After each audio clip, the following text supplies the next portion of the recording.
Hello everyone, welcome to my YouTube channel. तो आज हमारे पॉलिटिक एमसीक्यू सीरीज की क्लास नंबर 39 और टॉपिक नंबर 24 नीति आयोग।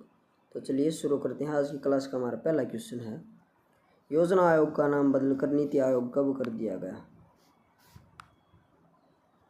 26 जनवरी 2015, 15 अगस्त 2014, 1 जनवरी 2015 या 1 जून 2018। तो इस क्वेश्चन का right answer option number C, Yojana Aayog के स्थान पर नीति आयोग की स्थापना 1 जनवरी 2015 को प्रधानमंत्री नरेंद्र मोदी के द्वारा की गई थी। पीएम नरेंद्र मोदी के द्वारा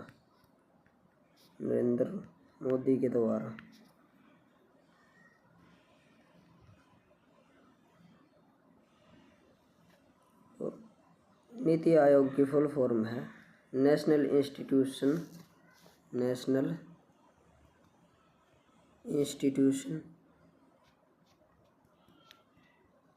institution for transforming India. National institution for transforming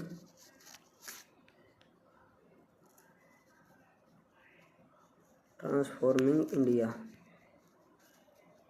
यानी कि राष्ट्रीय भारत परिवर्तन संस्थान। हिंदी में इसे कहते हैं राष्ट्रीय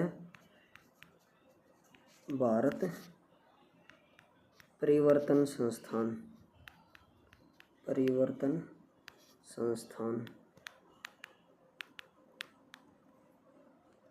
और नीति आयोग एक गैर संवैधानिक निकाय है। नीति आयोग एक गैर संवैधानिक निकाय है।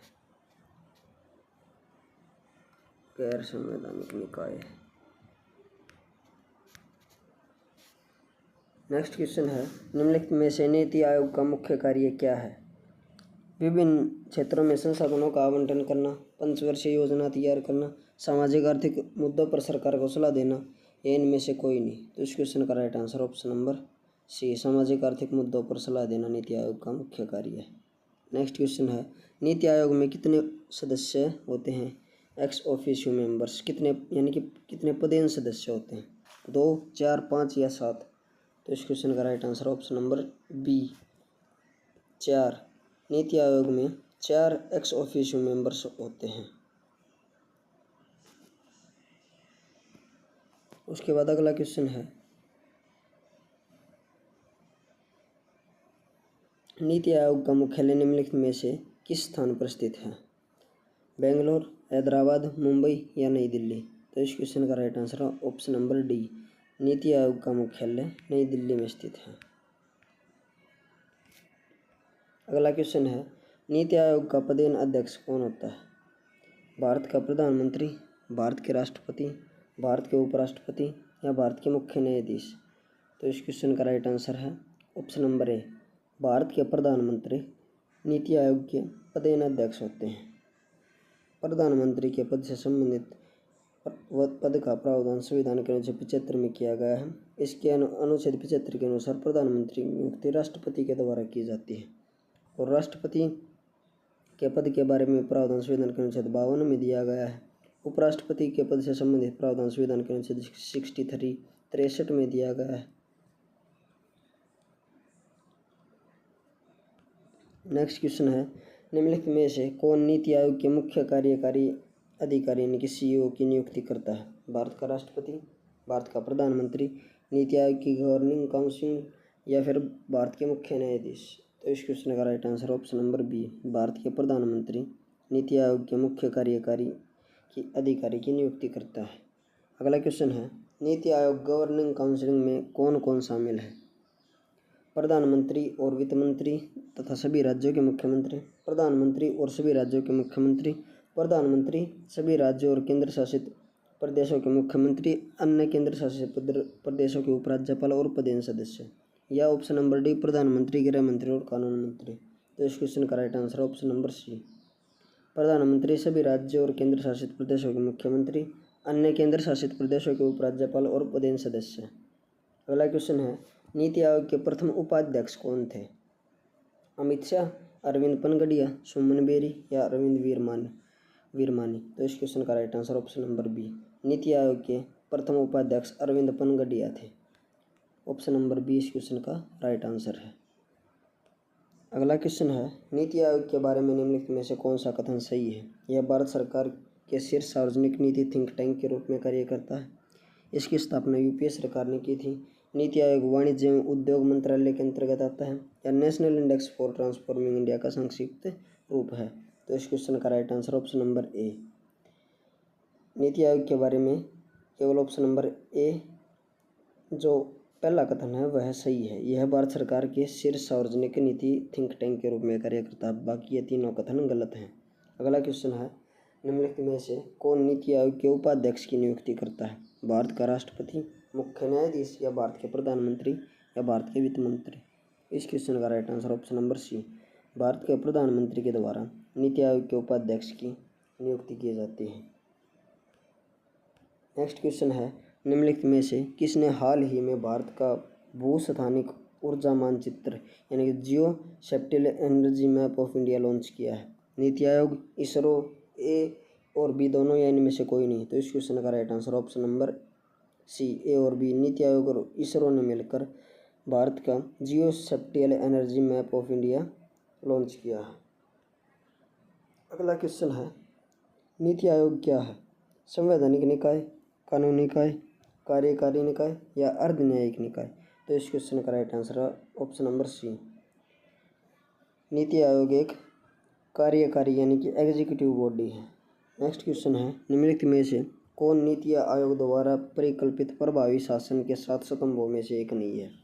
एफिशिएंसी, ट्रांसपेरेंसी, एम्पावरिंग या पार्टिसिपेशन की कार्य क्षमता, पारदर्शिता, सशक्तिकरण और सहभागिता? तो इस क्वेश्चन का राइट आंसर ऑप्शन नंबर ए, एफिशिएंसी नीति आयोग के 7 प्रभावी स्तंभों में से एक नहीं है। अगला क्वेश्चन है, national institution for transforming India यानी कि नीति आयोग के पहले सीईओ कौन थे? BVR सुब्रमण्यम, सिंधु श्री खुल्लर, अजय त्यागी या रजनीश कुमार? तो इस क्वेश्चन का right answer option number B, NITI Aayog के पहले सीईओ सिंधु श्री खुल्लर जी थे। अगला क्वेश्चन है, राष्ट्रव्यापी ब्लॉकचेन नेटवर्क विकसित करने की नीति आयोग की महत्वाकांक्षी परियोजना को क्या नाम दिया गया है? Option number A India block, option number B India coin, option number C India stack या option number D India chain? तो इस क्वेश्चन का right answer option number D, राष्ट्रव्यापी ब्लॉकचेन नेटवर्क विकसित करने की नीति आयोग की महत्वाकांक्षी परियोजना को इंडियन चेन नाम दिया गया है। अगला क्वेश्चन है, निम्नलिखित में से कौन सा सूचकांक नीति आयोग द्वारा लॉन्च किया गया है? भारत नवाचार सूचकांक, स्कूल शिक्षा गुणवत्ता सूचकांक या राज्य स्वास्थ्य सूचकांक या उपरोक्त में से सभी? तो इस क्वेश्चन का right answer option number D, ये सभी सूचकांक नीति आयोग के द्वारा लॉन्च किए गए हैं। नेक्स्ट क्वेश्चन है, नीति आयोग ने निम्नलिखित में से किस क्षेत्र में विकास को बढ़ावा देने के लिए आकांक्षी जिला कार्यक्रम शुरू किया है? औद्योगिक क्षेत्र, जनजातीय क्षेत्र, स्लम क्षेत्र या तटीय क्षेत्र? तो इस क्वेश्चन का right answer option number B, जनजातीय क्षेत्र में विकास को बढ़ावा देने के लिए आकांक्षी जिला कार्यक्रम नीति आयोग के द्वारा शुरू किया गया है। नेक्स्ट क्वेश्चन है, भारत में नवाचार और उद्यमिता का एक स्थायी पारिस्थितिकी तंत्र बनाने के लिए नीति आयोग द्वारा शुरू की गई पहल का नाम क्या है? डिजिटल इंडिया, अटल इनोवेटिव मिशन, स्वच्छ भारत अभियान या मेक इन इंडिया? तो इस क्वेश्चन का right answer option number B, Atal innovative mission. Bharat में नवाचार और उद्यमिता के एक स्थायी पारिस्थितिकी तंत्र बनाने के लिए यह पहल नीति आयोग के द्वारा शुरू की गई है। नेक्स्ट क्वेश्चन है, नीति आयोग ने सबसे बड़े रणनीति दस्तावेज में भाग के रूप में 3 वर्षीय कार्य एजेंडा जारी किया है? राष्ट्रीय विकास योजना, आर्थिक सुधार रणनीति, 15 ईयर विजन डॉक्यूमेंट या डिकेड डेवलपमेंट स्ट्रेटेजी? तो इस क्वेश्चन का राइट आंसर ऑप्शन नंबर ए, 3 वर्षीय कार्य एजेंडा के रूप में इन्होंने 15 वर्षीय विजन दस्तावेज प्रस्तुत किया है। अगला क्वेश्चन है, योजना आयोग को नीति आयोग में बदलने का प्राथमिक कारण क्या था? कृषि पर ध्यान केंद्रित, राष्ट्रीय वित्त का प्रबंधन, नीति निर्माण के लिए अधिक सहभागी राज्य संचालित नीचे से ऊपर के दृष्टिकोण को प्रोत्साहित करना या आर्थिक निर्णय लेने को केंद्रीकृत करना? तो इस क्वेश्चन का right answer option number C, नीति निर्माण के लिए अधिक सहभागी राज्य संचालित और नीचे से ऊपर दृष्टिकोण को प्रोत्साहित करना नीति आयोग योजना आयोग को नीति आयोग में बदलने का प्राथमिक कारण था। नेक्स्ट क्वेश्चन है, निम्नलिखित में से कौन नीति आयोग की डिजिटल इंडिया पहल का घटक नहीं है? DigiLocker, national skills development programme, public internet access programme या ब्रॉडबैंड हाईवेज। तो इस क्वेश्चन का राइट आंसर है national skill development programme NITI Aayog की डिजिटल इंडिया पहल का घटक नहीं है। नेक्स्ट क्वेश्चन है भारत में उद्यमिता को बढ़ावा देने के लिए नीति आयोग द्वारा शुरू की गई प्रमुख योजना का नाम क्या है? Skill India, make in India, startup India या डिजिटल इंडिया। तो इस क्वेश्चन का right answer option number C, startup India. Next question है नीति आयोग द्वारा निम्नलिखित में से कौन सा सूचकांक जारी किया गया है? डिजिटल भुगतान सूचकांक, डिजिटल पेमेंट इंडेक्स यानी कि और दूसरा ऑप्शन नंबर बी है सांख्यिकी या प्रदर्शन संकेतक यानी कि स्टैटिस्टिकल परफॉर्मेंस इंडिकेटर्स, राष्ट्रीय बहुआयामी गरीब सूचकांक, national multi dimensional poverty index या मानव पूंजी सूचकांक ह्यूमन कैपिटल इंडेक्स। तो इस क्वेश्चन का right answer option number C, NITI Aayog के द्वारा national multi dimensional poverty index जारी किया गया है। अब कुछ और इम्पोर्टेंट पॉइंट हैं जैसे कि नीति आयोग को 2 हब्स में बांटा गया है। 2 हब्स में बांटा गया है। पहला है टीम इंडिया हब। इसका मेन कार्य है राज्य और केंद्र के बीच समन्वय स्थापित करना। राज्य और केंद्र के बीच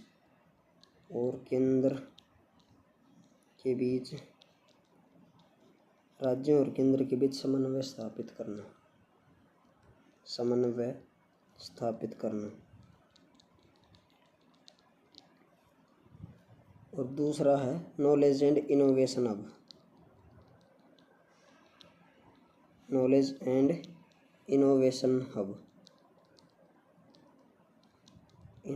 हब।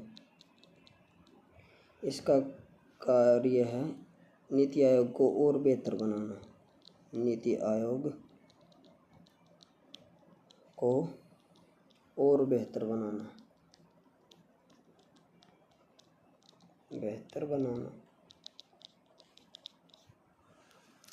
और इसी के साथ ये टॉपिक खत्म होता है। अगर आपको वीडियो अच्छी लगी तो वीडियो को लाइक एंड शेयर करें तथा चैनल को सब्सक्राइब करें। Thank you.